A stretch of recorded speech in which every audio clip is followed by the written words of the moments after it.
Yeah.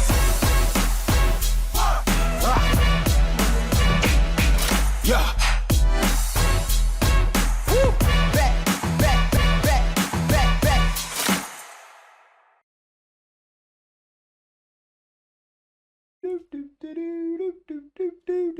Hello, hello. The AMA for NextMoon. How did it go? How was it? I enjoyed it. So there's a lot to unpack from the AMA, and it's worth a listen. If you're looking for a project to go and flip and make a profit, I would think this is probably not going to be it. So, what was it about? They're creating a metaverse. They want to have 3D. They're building a game which is going to be interactive with people. Maybe an MMORPG. There's a whole lot of build plans. They've only got a team of 4 devs. They're not doxed to the public from a team from Hong Kong. There's a lot of negatives when you think about it, but I still like the interview. This was the funny thing was at the end of the interview, I was satisfied enough to think this is a project that I would say is worth a potential risk, especially if you are a sci-fi, if you like the moon, if you want to help build a project. Talking about the construction phase during the game, and then going and people building out their own cities, their own things on the moon and stuff was good. The team actually sound very interested in this actual launch of the product. So they've got the passion, and passion is important when anyone is building a project. It's going to take time. I don't think expect VR. I think saying that there's going to be a VR element, I'm happy seeing that this is, we see here VR AR support 2023 and beyond. I think if that was earlier in the roadmap would show you that it's undesired. Now the launch prices was worth mentioning. I've got notes here somewhere. They're culling the mint price down, so we're going to be looking at it's 4,000 plots of land. Now those plots of land, where are we? Have I got the map here? The plots of land are a little bit different, where you get mostly desert. The desert's going to be 2 Solana, and you get a 10 or a 20% discount depending on what level of whitelist you get, where you get into it. Or you get a crater or a landmark. Now, I think there might have been 88 craters or 80. It was in the 80s, and the landmarks, there was like 18. They've added in some landmarks, but you look around, the craters are immersive. You can look at the size of them. They're huge. So they're going to be 15 and 25 Solana. Now, you pick what you want to buy into, and then you get from a random pool. So you can see the Sea of Crisis. There's all different craters and stuff like that. You click on this and you see Cleomedes. You click on this and you see Macro Bias. So you'll go into a pool and you'll buy one of those craters. Now that's a larger plot of land in the desert. It's going to have a certain amount of, on the moon, and it's going to have a certain amount of desert within it. So it'll be more for the whales or the big projects, maybe teams building out in it. Would I mint in this project? Probably not, based on the fact that I'm in so many other games and I don't think I'll have time to utilize it. Do I think it's a good mint? I think it's worth a risk. I think it's worth a look at. So not financial advice. Again, if you're here solely just to flip and make a profit, this will not be for you. But looking at the price of Solana, $64, the world's going crazy. 2 Solana, so you're getting into it for under $100. $120, but depending on your whitelist, you might get into it cheaper. So, short wrapped up is I think they were a good team from what I've heard. They've only got the 4 devs, so that means if they only launch out that 4,000, if they only launch out half of this mint, this is something you have to think about. What happens if the team only mints 1/2, 1/4? Will they be able to continue? Yes, they've only got the 4 main devs and the 5 moderators, and then they want to grow out in the team. So what that means is they're not going to cull the mint. They're not going to cut it short. They'll keep minting, and it could be a slow mint, which is not bad. They get time to build out their project. So all in all, I thought this was a good one. Great Gaming Council. Are we going to get some? I'll find out Sunday night. We'll have a bit of a chat with the lads and go from there. So I've got the full AMA up for download. I hope you enjoy, and thank you, Mother, for the rabbits. Welcome along, Jack and Ronnie. I'm recording this as well, if you guys don't mind. That way I can throw it up on YouTube, get a little bit more exposure, get some people having a look at it tomorrow, the next day, and so on and so forth. For everybody joining on the stage, welcome along. We will have some whitelists and then available later on down the track as well for questions and stuff asked through crowd participation. But we have NextMoon joining us on stage, and I've got some links in the live chat. It's definitely worth chucking them on and having a bit of a look. They're not super long videos, but there's two videos. One shows you a base walkthrough of not really the white paper or anything like that, but it shows you the plan of what NextMoon is doing. And then the second link for the video, done by the same gentleman, Crypto Variety, shows a bit of a walkthrough where he jumps in an astronaut suit, then jumps into a plane, flies the plane around the moon. So there's some pretty cool stuff there. Welcome, Jack, again. Welcome, Ronnie. Who would like to talk first? Who would, Jack, I think you're firing up with the main questions, yeah? Hello, Portor. Thank you for invitation for this AMA. Yeah, looking forward to answering questions from you guys and explaining the project. So tell us a little bit about yourself, Jack and Ronnie. How do you guys fit into the equation of NextMoon? I've seen so far on the main website there's four team members. Jack, you're one of the co-founders. Is it two founders in the team?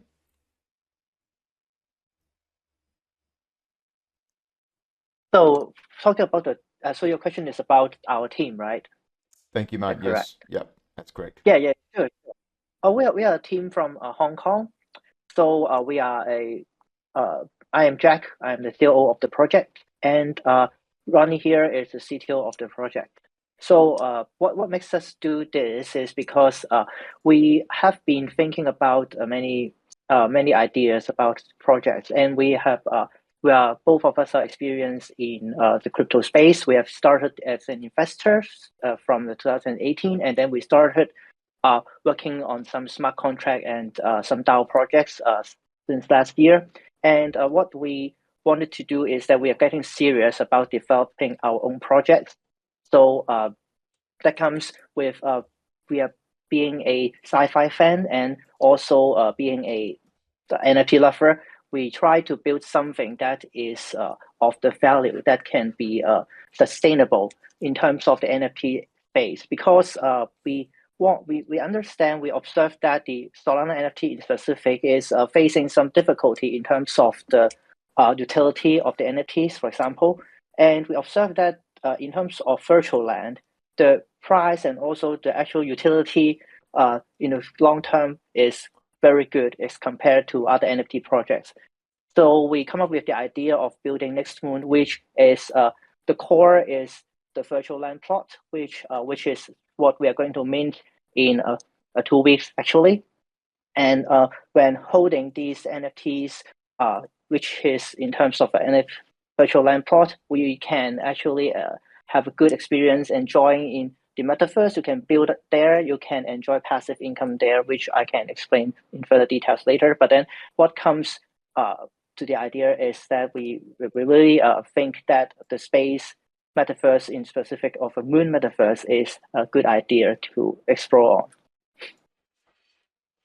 Yeah, it's definitely something that that I haven't seen in Solana yet at all, even in any form of crypto at all, with the moon and making that the metaverse. So, I mean, first and foremost, how does one go about getting the intellectual property for being able to create out and utilize the moon and all of the satellite imagery and all that kind of stuff?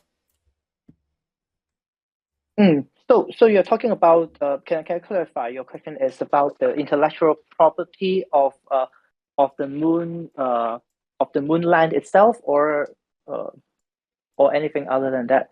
Yeah, no, that's kind of both. That's right. So obviously you're basing this being on a realistic snapshot of the moon, and I'm looking at it now. For people that definitely worthwhile having a look whilst we're talking. If you're on a computer or something like that, you can go and see all kinds of stuff. But how are you able to monetize? How are you able to do something based on the moon? Because a lot of the projects we see, they create their own metaverses, their own intellectual property. They own the storyline to all of that kind of stuff. But you guys are actually doing it on the moon. It's like, who owns the IP for that? That's a good question. Actually, we all know that nobody owns the moon, not even the United States government, right? So we are not saying that you actually own the moon by owning an NFT. This is definitely not the case. Even if we tell you you own, it is not the case, right? But then what we are taking the step is that we are trying to build something that nobody has ever done, or at least not doing it properly. What we are trying to do is that we will take the first mover advantage to build the first moon metaverse. In that case, then of course you have the NFTs, the land, but then these lands, the satellite images themselves are public space property, and then we do some fixing, we do some art polishing to make it 3D, make it rotating. This is our NFT art. This is the art part, and in terms of the metaverse part, that because what we are building is we are already building a good and working demo which you can access on the play.nextmoon.io, and then you can see that we are trying to build something that is really realistic in terms of both the geography and also physics. So people can actually experience a realistic moon metaverse. Going back to so we are targeting to make it the first moon metaverse and the only moon metaverse. Of course, anyone can build a moon metaverse, right? But then, as you know, in the crypto space, then if you are the first one to do something, then you probably get some advantage, and we hope to hold the advantage to make it legitimized as we expand our community, as we build our project. Our community will get bigger, and then we'll get more partnership. So make the project being the only, and at least so far that we are the only moon metaverse on Solana, and we will make it the only metaverse. Yeah, of course. First mover advantage is absolutely pivotal in a lot of this kind of stuff. So that's cool. That gives us a little bit of an idea on the IP and stuff like that. So the images and all of that, you're saying all of this is coming from, is it NASA? Is it on a storage base? Is it just stuff that's readily and freely available to the public and companies like yourself to go out and download, to use? Yes, definitely. But then we have done some secondary polishing and make it a 3D model ourselves. But essentially, this Ronnie. Yeah, so maybe I add a bit on more on this part. So yes, basically everyone in this conversation, they can go to NASA to download the raw data for the satellite image, which actually they have several missions and they combine into I think a several hundred gigabyte data. So I think the critical point here is from technical point of view is that actually we do so many data processing to make it digestible as the format that you can see on our website. So it can be on a graph, so that you can play on it like Google Map or a Google Earth, or at the next phases we will put it on the metaverse. Basically, you can exploit as a like game. So that's how we add value to the raw data from NASA. Yeah, just looking around at the map, it looks amazing. So I did notice this was building out on Unity. So is the whole project building out on Unity? We'll get into the game because I know Porter on stage, he's going to be talking a little bit of the gameplay and what he's tested as well. But is the whole project building out on Unity? Is that what's making it easy for you guys to build this at a good speed? Yes, so basically Unity is a game engine we are going to leverage. So as you may understand, so Unity is a cross-platform engine, which it is a very good advantages for the Metaverse project. Is that actually is naturally go to different platform. So now you can see is a web version, which everyone have the browser. Basically, they can just play it. And then also we can easily move it to the mobile, and also on the roadmap, we also on VR. So this is why we chose Unity as our partner on the technology, so that we are going to use it. I like it. It's good. It's good to see projects building out on Unity because then it gives you a chance later as well. You can take to mobile phones. I'm guessing, is that part of your action as well? You want people to be able to look at this game and access it via mobile phone? Yeah, exactly. So for Metaverse, our philosophy is actually we make the game very accessible, which means that actually you can play on a PC. You need to play on mobile when you are not with your your laptop, or even if you want a more immersive experience, you can go to VR. So that's why we need to make sure there is multiple access point of our metaverse. So before we get too much deeper into VR, the game, and all of that, because I'm definitely keen to find out about the game, and I know Porter is chomping at the bit to get into that as well. How big are we looking at for the team? Building out a metaverse is quite a big project, and you're going to be building out a game to go with it. So then obviously we're going to need to make sure we're talking about tokenomics and stuff like that down the track as well. But how big is the team, and is the $1 million odd that you're looking at raising from the NFT sale, is that going to be enough to get the game producing in any form of this year type procedure? So this is a good question. Let me answer the team size first. Our team now, current team consists of our four core developers, which is you can see on the website, and we have a team of 5 moderators and 5 and above moderators, and also we have 3 business development officers. In addition to that, we have a marketing team that is we work in collaboration with a professional marketing company. So this consists of our team.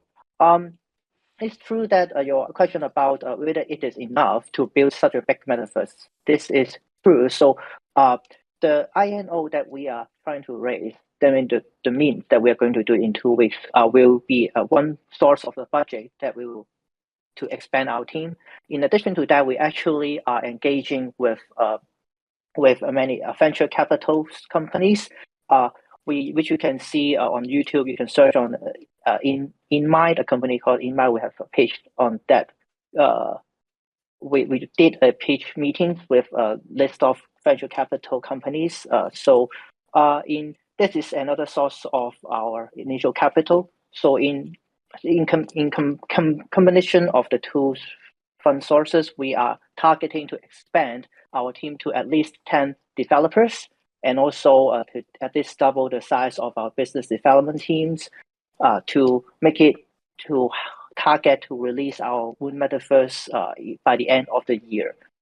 So this is our current target, and we are basically doing this on all fronts, including the NFT minting front, and also the VC front. So to release by end of year, Jack, 4 devs, and it doesn't sound like a big team to be able to release. So are we talking game release by year? We won't go too deep into the game yet. We'll keep that section for a little bit later.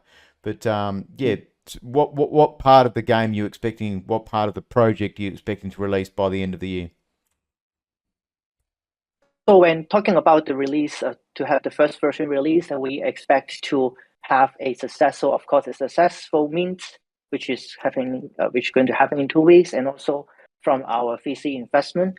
This will expand our team size to 10 developers at the very least. And this first release target by the end of the year includes a fully functional Moon Metaverse, which actually you can see here from our demo that is already available. This is currently a single player demo.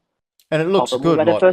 The demo does actually look good. I did like what I've seen with the demo, but this is what I wasn't sure on how big the team was and that. And then, Jack, what is it that we can go and look at? What has the team worked on before that we can go to have a look at and see past work, all that kind of stuff?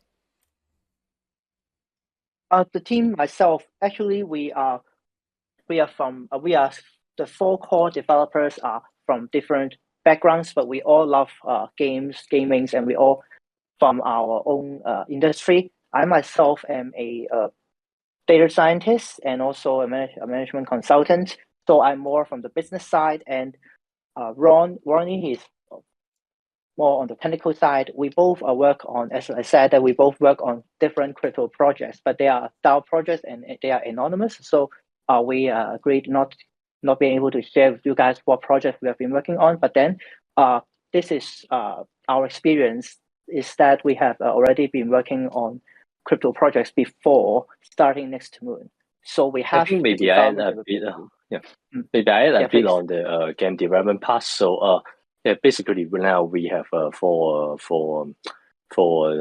developers or for members in the core team. So I would explain a bit how is the work stream we have. So basically we have two. So we have another developer which we call Mark. So he has experience in the game industry as well as the VR spaces. So and also we have experience on using the Unity to develop some multiplayer games. So I think it is a very critical part because what you can see now in the demo actually is a single player, and the resources we are going to get is going to expand the team and help us to develop the multiplayer part of the Moon Metaverse. So previously we have experience on converting a single player game to multiplayer game. So that's why I think it's something that you can rely on our expertise. And then also another part is we have another developer, which is I would call another work stream on the bot thing, or you may say is more on the server side programming. So a metaverse basically is not all the things on chain. So you also rely on some of the typical database operation and stuff like that. So we have also another developer, which is a good web developer that can work on those stuff. So that is a rough structure of a team, and we believe that if we have raise funding, then we can expand the team and work on both work stream on the server side as well as the experience part, which is the Unity game part. So hope this answers the question and give you more visibility on how are we going to execute our development plan. It's just a hard one because at the moment, so far, we're seeing it appears that you're all not doxed, so the team's not doxed, and we've got nothing to really look at previous past work that you've worked on. So you want to be building a metaverse, a game, and going into VR. But where are we? Where are we looking? Where's the previous work that we can have a look at and say, well, okay, you guys have worked on this. That's awesome. Definitely. I think what we can do is actually you can look at what we have the demo now. So it's something that we make particularly for this game, and we hope that actually can show us some expertise. You can see on the map we saw how we are able to processing the raw data from NASA into a Google Earth, and then on the other part we are also able to do some you can see the action gaming part using Unity. So I think this can be some evidence that actually we have the capability for doing a decent game development. Oh, very cool, very cool. Let's get into some more detail then about what it is. You're building out the metaverse. That's the aim, and that's going to be one of the first things you want to launch, and that's going to then lead into a playable game, which is going to be single player and aiming for multiplayer eventually. And then the game.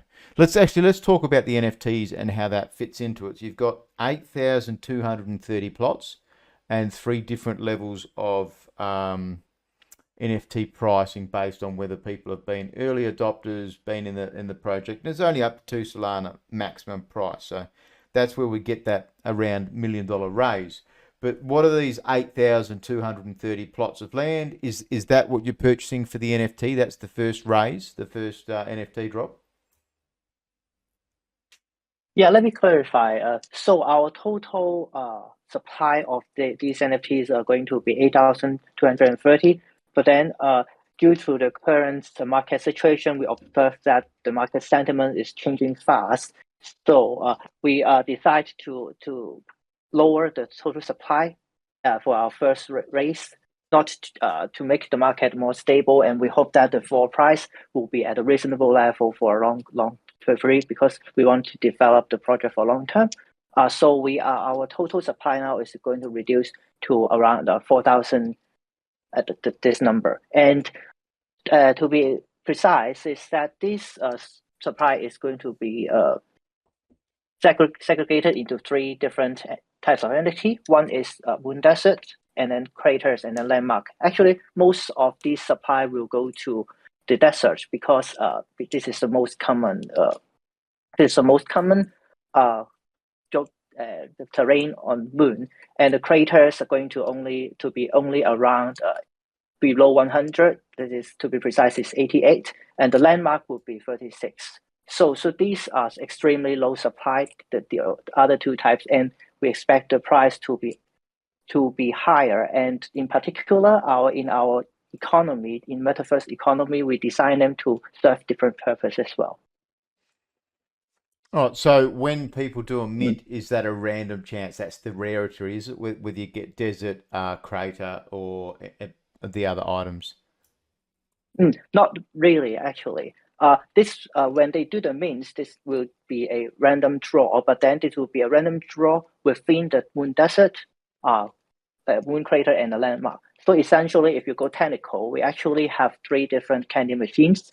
So we when user means they can choose to mint crater, choose to mint landmark or desert. But then of course the price of the crater and landmark will be higher than that of desert. But we will assume that most people they will own deserts, and only those who are willing to take this prestige or exclusive option, we're going to mint a landmark and also crater. Because so for example, when you mint a crater, you have the choice you draw from 88 different craters on the moon. So you get one of the crater. Some will be larger and some will be smaller. Those who go largest can be really large, and these when you own those large craters, then they will be a part of your ownership in the future. And for landmark, it is the same. We have a few landmarks like the Apollo 11, and also even a Chinese Chang'e, and also Apollo 17. These different. You draw from one of these landmarks. So there's some randomization behind, but then when you mint, you've got to mint according to your choice. I like it. There's all kinds of complexity in there. I like it. It's definitely something people are going to have a look at and know their research of the moon, because that is a whole heap of stuff. I'm looking at the map and it's amazing to see the different seas and the landmarks and the craters and all of that. So it does make a little bit more Yes, we sense can at see. least. That is good. So obviously then that reduces down your mint price at the numbers. And we're watching Bitcoin go down today, so it's a bit of a hard time to mint. And does that Hmm. make the team a little bit nervous that there might be people that might not even come in because they want to be holding into USDC, or they're not prepared to mint during kind of a bear market? We actually really worry about not very worry about the current market situation, because as you see, when the Solana price goes down, then actually they are cheaper, right? Yeah. So when people choose to mint, we have a fixed Solana price at when you get the premium whitelist, you only need 1.6 SOL, which converts to only uh, maybe 100 US dollar. I would assume, like, Yeah, it's so in about that $100. price, Yeah. yeah, at that price it is not really expensive as compared to a previous uh like when Solana is at 250 price. So it would be really cheap to mint an NFT. And of course, when we choose Solana as a blockchain that we are going to pursue, that we have a long-term vision and long-term optimism into the Solana, and we expect it to go up over the long term. So our work will continue as usual, and actually nothing big is going to change uh, in our coming mint. And but having said that, we understand that the market sentiment is changing fast. That's why we lower the total supply. But then ultimately, we expect the floor price will go good, because when you look at the moon, then this we believe this is really a different project as compared to just some JPEG. If with due respect, some JPEG projects, then they just look at this. It is really different, as you can see your ownership on the moon, and then you can see that you this part of the moon is owned by you, and you actually can play on it as a metaverse later, right? Yeah, so that will be part of the project as well then. So you're getting a plot of land at three different types, and then you're going towards the metaverse, a game, and then there's going to be some kind of mining. I take it you're going to be mining on the actual surface, or does that go underground? Are you setting up drill Exactly. rigs? Like, I guess talk us through the next phase of the project then after the land. You've now got the land. What's the next process in the project, the game development, all that kind of thing? Yeah, actually, the game development has always been progressing. We are in our current design, which actually you can see on our Medium articles. We have designed a player. How we say is our business model and or our value creation cycle is that it will consist of like three main stages. main stage. The first one being the exploration and mining, where users can actually team up and can go to mine and also explore on the moon. It's not exclusive to landowner though, but then of course landowner will have a advantage, and also they can benefit from the resource on their own ownership. If you don't own a moon, it's okay. Perhaps you borrow the land from the owner. You can pay tax to the owner, and anyway, you mine on the moon and you get some resource, perhaps some oxygen, perhaps some rock, and then the second stage then you will build on the moon, and then using these resources, you can actually build some buildings and perhaps the favorite moon space, and then perhaps you add something that is designed by yourself.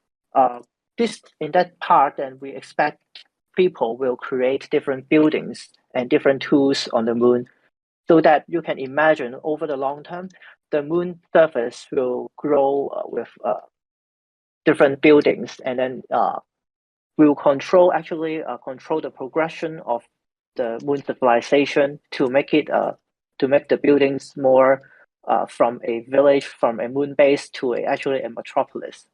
And the first stage will be socialization, which will say that we have gone through the exploration and then the building part.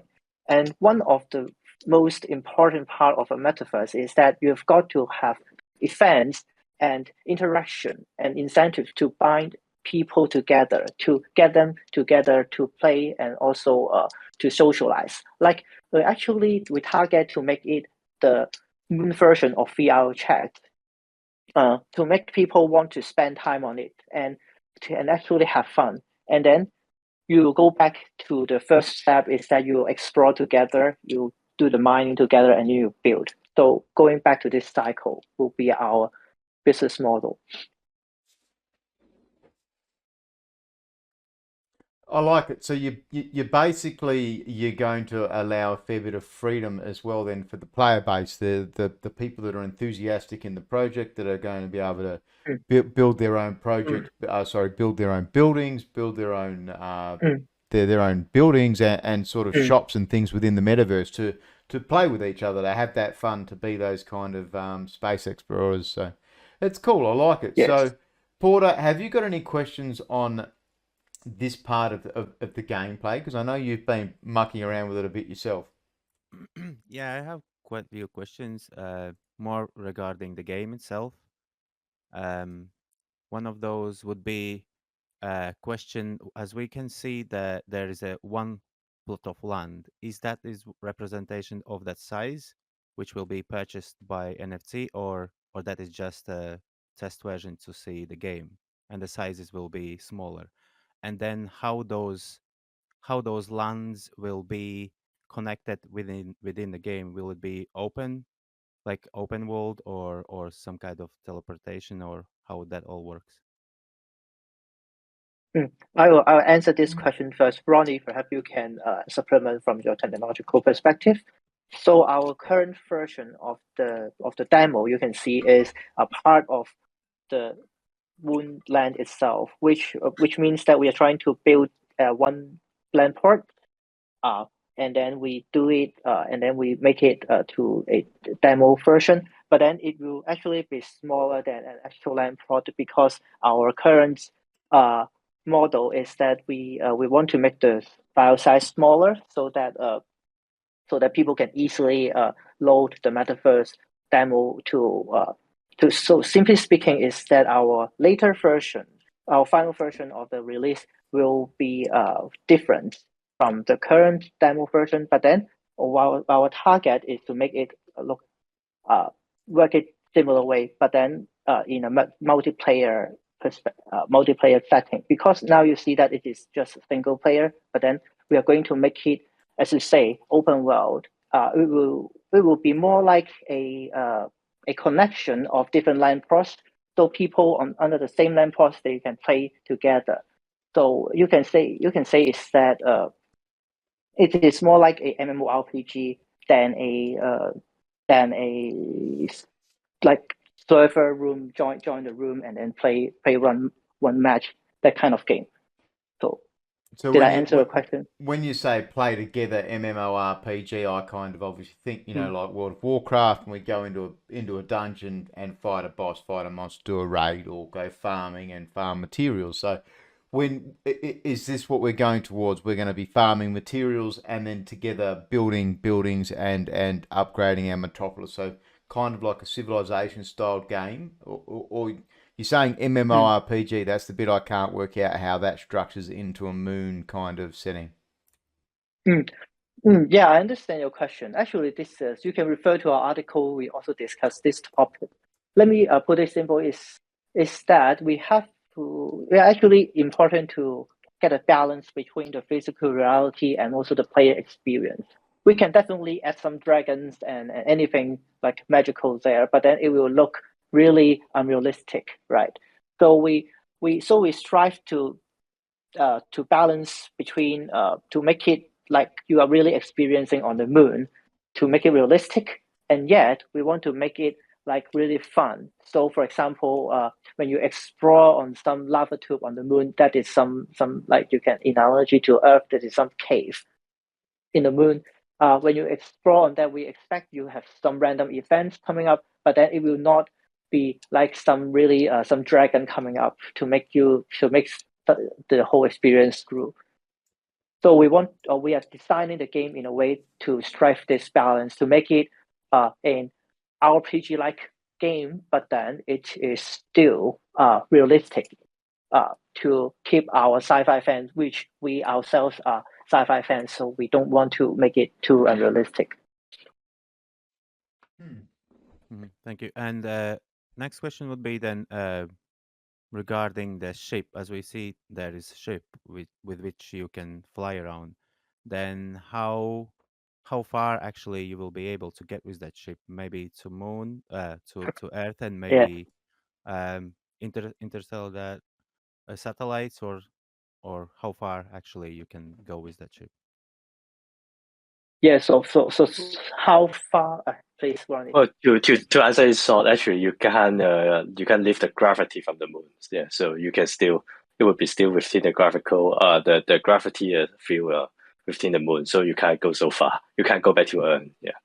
But then, yeah, I think Ronnie is answering it from our current design and our near future, like the release later this year will be in this the spaceship will be limited to this. But then, of course, if we are super successful and then we want to expand to the whole galaxy and more than not, we may change our name. We may not be called NextMoon again anymore. But then we can potentially go farther. But then our design is within the moon. Yeah, at this moment, we For want now. to keep the game more in a realistic science background. So yeah, I think at this moment, yes. So it is a spaceship, but it is more for a landing purpose. Yeah. Oh, so But you it's can travel around the moon using the spaceship. Yeah, so Right. it would be still a vehicle that you can give you a quick advantage. So when you have it on the moon. So you're aiming in the first, like, make it kind of simulation of settling on the moon, just building and interacting. And then I saw also you had mentioned some other like competitions or something like that, like esports, like racing and shooting. Can you tell a little bit more about that? Yes. Actually, when you ask about the events on the moon, is that we do have design about different types of events, which our current design is that we want to have different events the ultimate goal is to bind people together. So for example, the first type is that we have a competition type event like speed racing, flag catching, and other PvP types of competitions, which you can see in some PvP type of games. But then we also have some exploration type events, like you can explore with your friends, explore the lava tube together, explore the moon valley together. So this will be more kind of exploration events, and also the building events, like will hold different building design contests. Will be design the best building will win the contest, and also people can do different things within these buildings that they built.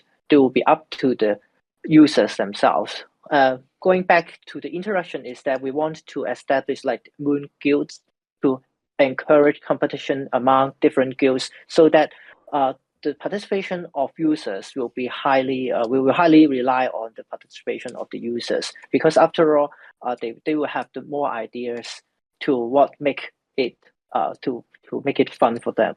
Yeah, in that we will actually to build a event designer that allow users to design events that exist as more a sub game with the rules and interaction mechanism as determined by the designer. You can think it will be a little like Roblox, what Roblox is doing, but it will be simpler than that. Yeah, and more easy to do. Yeah. Right. Yeah. Okay. Then next question would be regarding those buildings. As you say, we'll be able to build different structures. We'll be able also to lose those structures, and are they in a way NFTs? Will be like minting extra other NFTs, or how will that work? Eventually, to the extent of a good for the trading purpose and also the transfer purpose, preferably and ideally everything should be in terms of NFTs. But then because we are all still at early stage of to that level, we are designing whether it should be at the building level or at the room level, or should be subset of any of these. So to answer your question is that it will be ideally be NFTs all around, but then we will design it to make it easier for users to trade and to realize their ownership.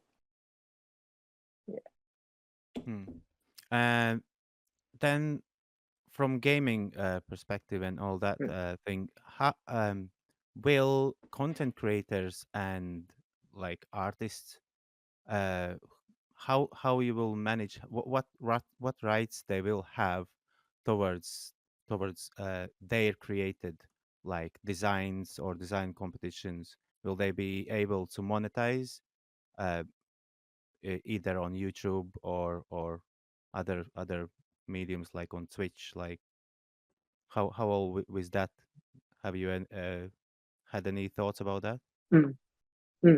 That this is a good question. Actually, this will our ultimate goal to actually make it a DAO game. So take one step back is to your question is that actually who is going to manage the economy of the moon and who owns this next moon? The project team doesn't really own the moon.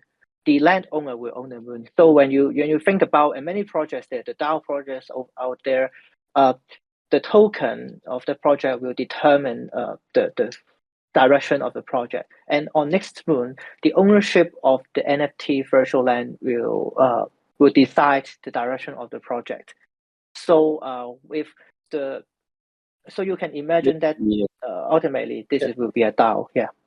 Yeah, maybe I add a bit more on this part. So I think the question is more about if, for example, I have a 3D artist or architecture, basically. So how can we they leverage their skill and make money on the next moon? I think so. Maybe there's more of the question. So I think at this situation, our advice is for example, they can talk to the landowner.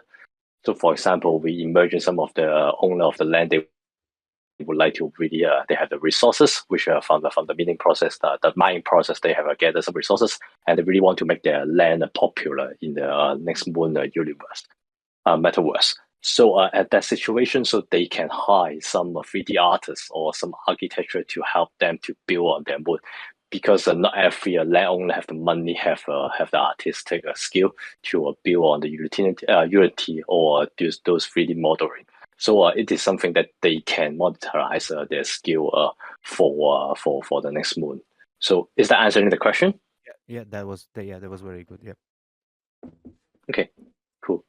And then one more thing is that actually in our roadmap, actually we understand that not everyone is a 3D artist that can use Unity.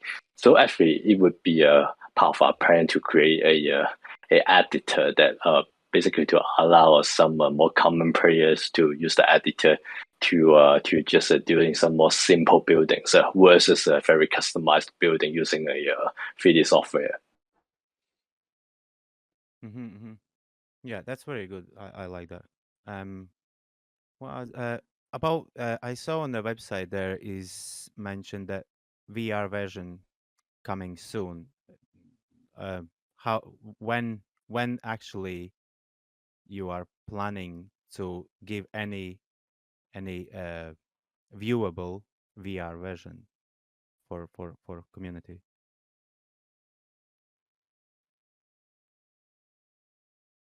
Yeah, I think this one it would be something that after our initial mean. So actually, it's really depends on the the short answer is actually in the next few months, but it really depends on the resources we allocate to the multiplayer. Yeah, in short, I think it would be come in the next few months that we are going to have the VR version. I have shared a bit more on what kind of technical constraint we have at this moment actually, because it is very different from what you can see from the website version. So it is a third person, and the the action that you can see on the current demo actually is more about jumping or running. Is something that is not a very refined interaction, and also you don't have some items that you can play with the VR. So actually, our team is working on the VR version. But actually, we have a version that you can run around, but actually, it's nothing to looks like good in the VR experience, because with the VR, actually, you need to have something that with the controller you interact with.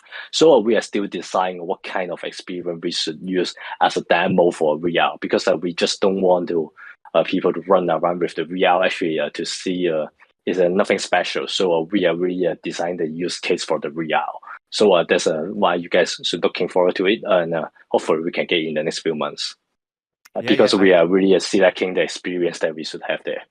I think Bardock would be very happy just to see, like maybe not walking, but at least to see and use his goggles.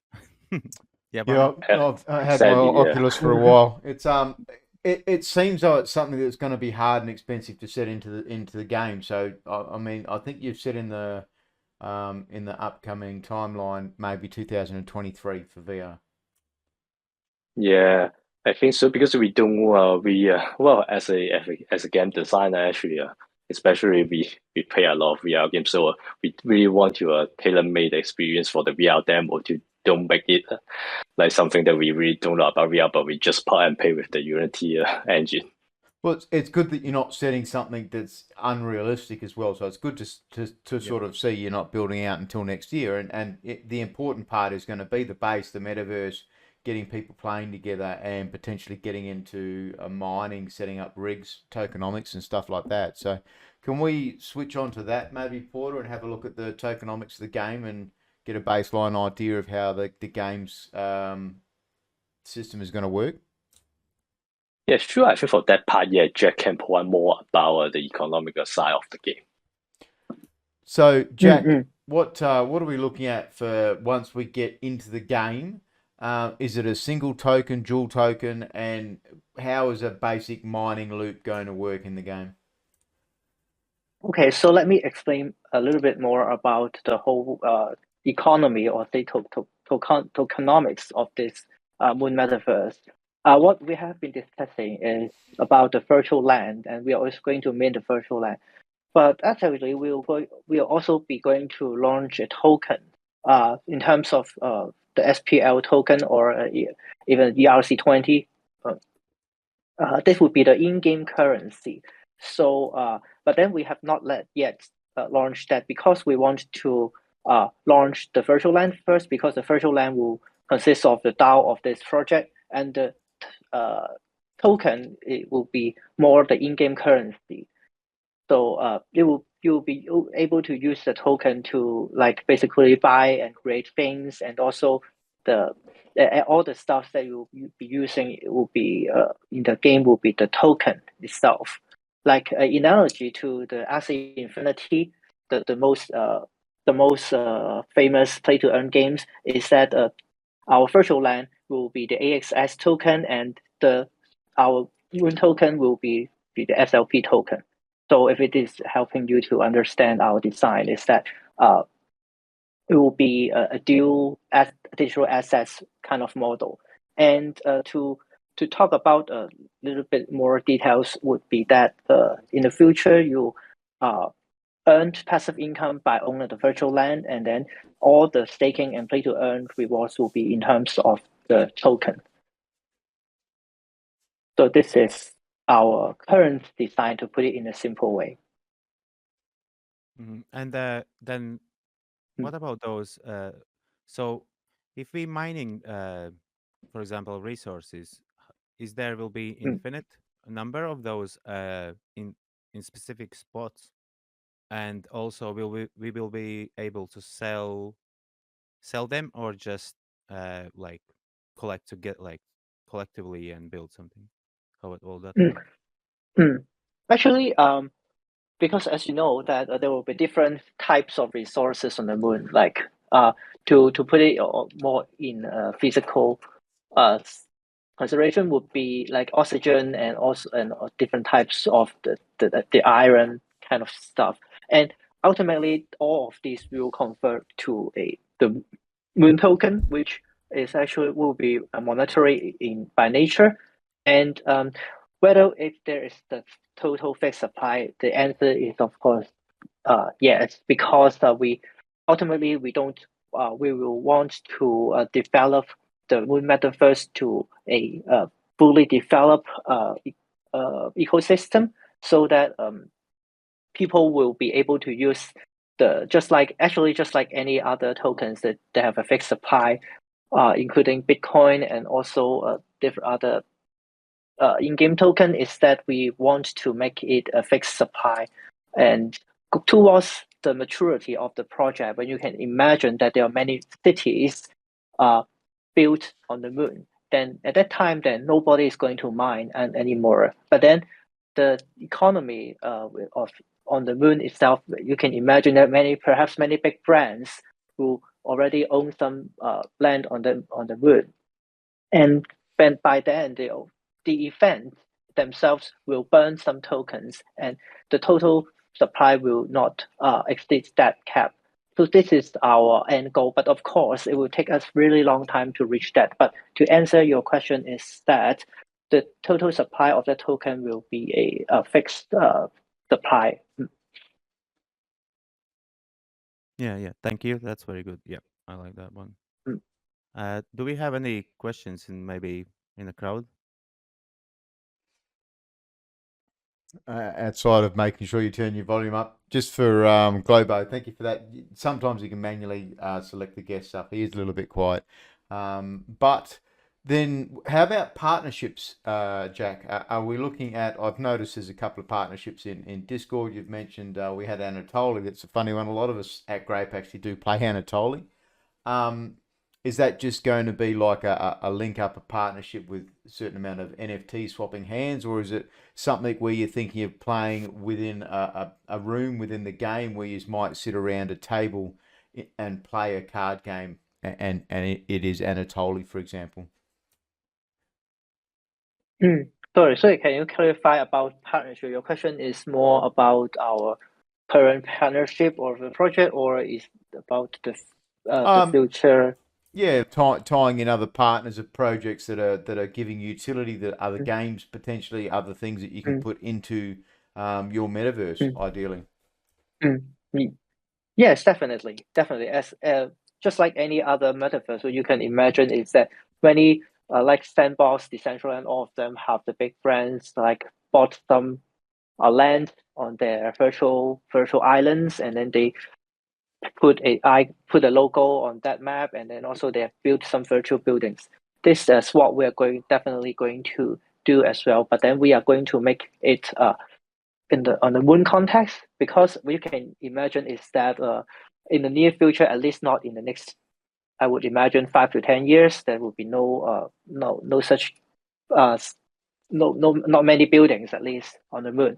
So people are going to do it over the moon metaverse. and you can build a city there within 10 years of time. And so we want it. We want to make it. People imagine that this is really the moon because we'll try to make it as realistic as possible. Unlike Decentraland or Sandbox, that you know that these are just some fake land, and you're just imagining it. But then, if you talk about the moon, then because the moon really exists, just that you cannot go there, and we are helping you to like make it as if you are there.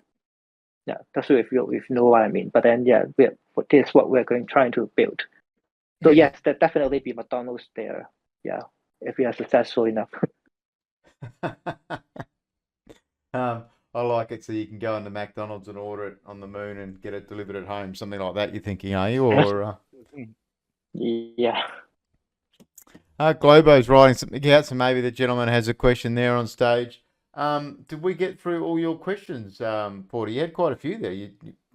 Yeah, basically, like some of them maybe. I mean, there's all kinds of options later on down the track of being able to add in things like Mars rover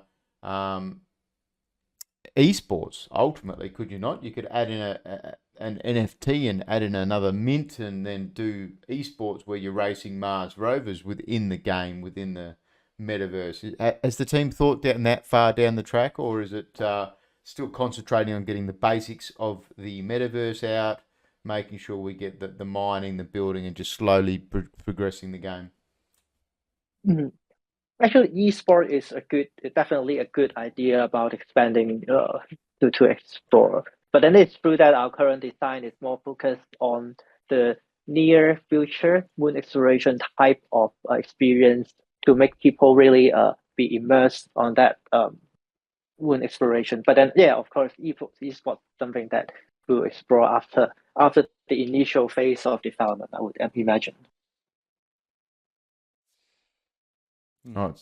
So we do have a question from Globo on stage just regarding scalability of the project, and when you're going from 1,000 players to maybe 100,000, 250,000 players, are you going to self-regulate the economy so that the tokens and that they're sustainable?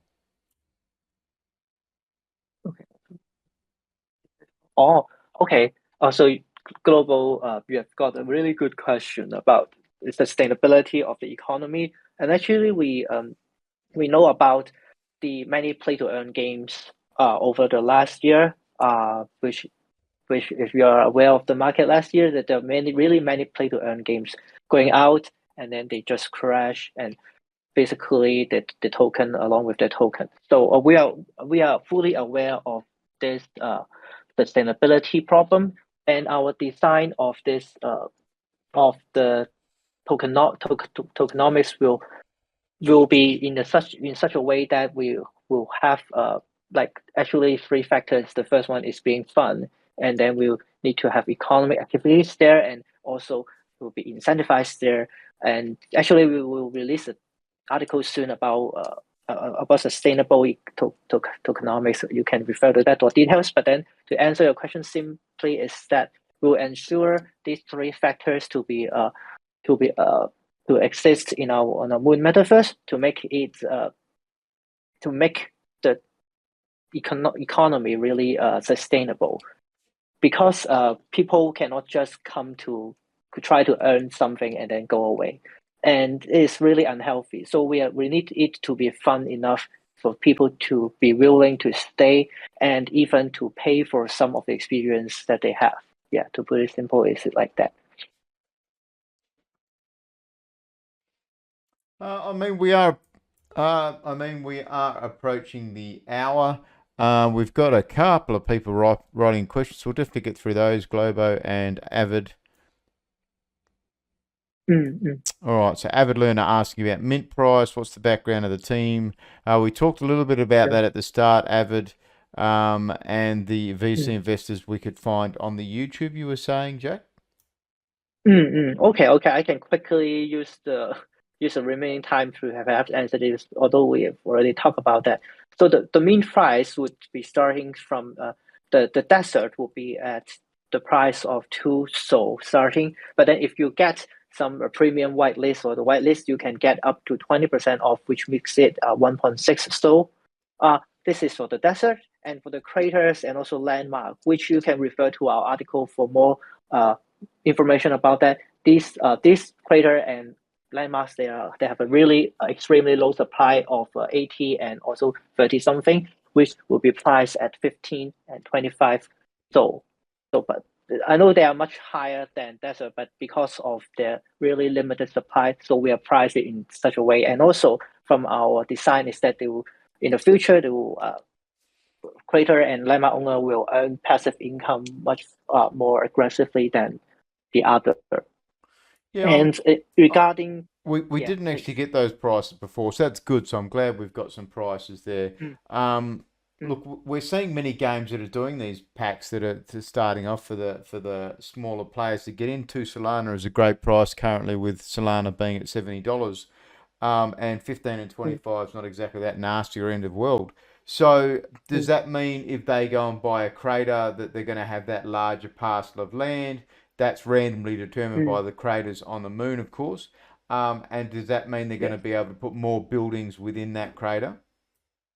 Exactly. So you can see when you look at the crater, actually one crater will actually consist of at least 10 to 20 more land plots. That means that you own one crater, you are owning 20 deserts. So this is by that level of scale. So a crater, if you talk about price per land plot, crater will be cheaper than desert.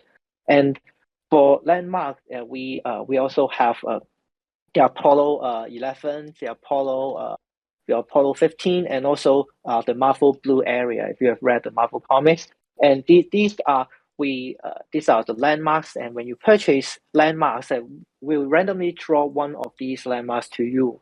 And actually, in total, we only have 4 different landmarks. But then why the supply is 36 is because we divide the Apollo 11 to like 9 land plots. So to put it simple is that when you buy the landmark, you 1/4 of chance you'll get Apollo 11, 1/4 chance you'll get Apollo 17, 1/4 of chance you'll get the blue area, and 1/4 of chance you'll get the Chinese Chang'e. Yeah, I like it. I mean, we don't need to go over the rest of it regarding the VCs and the other parts missed. There will be a lot we've missed. I like where we've gone so far, but Porter, did you have any other questions before we go into closing? No, I like so far. Yeah, a lot of questions answered.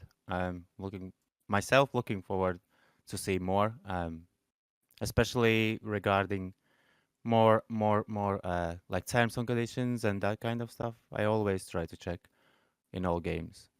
Yeah, you're very thorough with the IPs and making sure that later on down the track Yeah. you can stream it and look at that, which is good. I like that. So, Jack, is there any closing thoughts you've got? There will be a lot of stuff we've missed, no doubt, but is there anything you would like to talk over that we've missed? Yeah, I think we are pretty much there. I think currently I'm aware that the market is really doing not very good with the international volatility. Everything's just sounds pessimistic. But then the team has never fainted this way because, as we've just mentioned, the lower of the Solana price means that it is time to accumulate for us. So it's true that our main target in terms of dollars will be lower, but then over the long term, then our project team has always been committed and nothing has changed, and that's why we decide to not to postpone our mint towards a. We hope that the community will take our will be with us together to towards a successful mint. Yeah. So I'll just touch on that before I get to Ronnie. So obviously going down to 4,000, minting to 1525, is there a set point you need to make to go forward?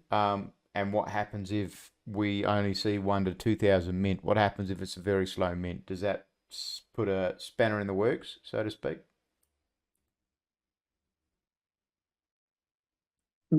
So this is question for me, right? So Yeah, just Yeah, on, I on think. what you're talking about. So obviously, Mm, it's a nasty market at the moment. We're seeing Bitcoin under mm, 33K. People might not want to mint it. mm, It could be it could be quite mm, a rough ride. So what happens if only mm, 300 mint? What has the team sort of decided if it's a slow mint? Do you mm. continue? Do you pivot? What happens? I think the team actually our initial founders have already done really big investment by building such working demo without any. Actually, we have an initial investment by our own money. So if in the case that we have got a really low mint due to whatever reasons, like maybe the market is really bad, maybe we are not doing good enough, we will continue on the project. Perhaps it will be slower than we expected, but then we will continue to dedicate resource, perhaps our personal time, onto the project to make sure that it is progressing. And also, one point is that we will actually do a long mint because we believe that we don't, our philosophy is that we don't really think the NFT hype of things like you mint within 24 hours is a good idea because it really takes time for a project to spread the word, to make more people know about project. So it will be a long mint. So we don't really worry too much about uh, the mint being the initial mint being at a low number. To answer No, your question. I like it. No, it's a good Mm. answer. I mean, obviously, it's not the kind of mint that you can just chop off half and say, well, that part of the moon doesn't exist. We'll cut the half mint cost down by half and only go to 2,000. That's good. Yeah. Ronnie, any closing thoughts from you today? Is there anything that you want to touch on towards the project that we may have missed? No, I think I would like to supplement a bit on the question you just have. So as you can understand, actually we have I would say we have the groundwork already done for the project. So we have analyzed the data from the Lancer. We already built those demo, and actually it is a huge initial investment for those to be solving those technical blockers that we already spent a lot of effort to overcome it. So yeah, as Jack mentioned, no matter how the mean is going on, yeah, we already have the groundwork done. So the rest of the process just maybe is more about, okay, do we need to reorganize the resources to push the mobile version later? Do we need more time on the VR version? But at the end of the day, yeah, I think the mainstream of the game development of our project actually is the foundation, and the skill set is quite solid already. So yeah, we don't worry about how much money we can raise from the initial mean. Definitely, yeah, more is mere, but still, I think it won't be have a huge impact of the whole development. So yeah, I think that is the thought that we would like to share about more on the development side on the meet. And Jet, do you have anything to add? No, I think yeah, you made a very good point. Yeah, I like it. Thank you, gentlemen. Thank you for joining us. So just wrapping it up for everybody, Next Moon due to mint in 14 days. I think it was the 24th. So they're minting in 2 weeks.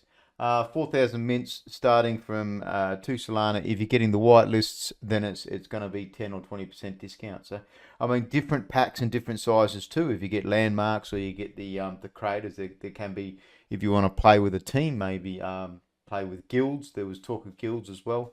But special help from Porter today, and I appreciate it. I think this will be the first one I've done with a joint for a while.